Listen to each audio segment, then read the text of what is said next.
Pernahkah kamu melintas di jembatan Suramadu saat malam hari? Lampu-lampu berjejer panjang, angin laut berhembus dingin. Tapi entah kenapa, suasananya terasa berbeda. Dan yang lebih menyeramkan, ada cerita yang beredar di masyarakat bahwa jembatan ini tidak berdiri tanpa pengorbanan. Benarkah jembatan Suramadu butuh tumbal? Jembatan Suramadu adalah salah satu jembatan terpanjang di Indonesia, menghubungkan Surabaya dan Madura. Jembatan ini menjadi simbol kemajuan dan kebanggaan. Setiap hari, ribuan kendaraan melintas tanpa rasa takut. Namun, di balik megahnya konstruksi ini, tersimpan cerita yang tak banyak dibicarakan secara terbuka. Cerita yang hanya beredar dari mulut ke mulut. Cerita tentang sesuatu yang tak kasat mata.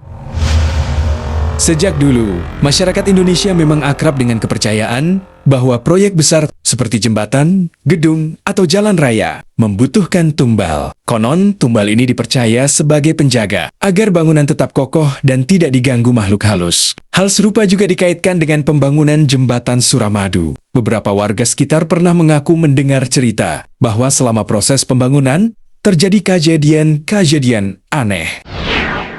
Ada pekerja yang tiba-tiba sakit tanpa sebab, alat berat yang rusak secara misterius, hingga kecelakaan yang sulit dijelaskan secara logika. Cerita-cerita ini kemudian berkembang, menjadi mitos bahwa jembatan tersebut meminta tumbal. Beberapa pengendara yang melintas di malam hari juga mengaku mengalami hal aneh. Ada yang merasa seperti diikuti, padahal jalanan terlihat sepi. Ada juga yang melihat sosok berdiri di pinggir jembatan. Namun saat didekati, sosok itu tiba-tiba menghilang.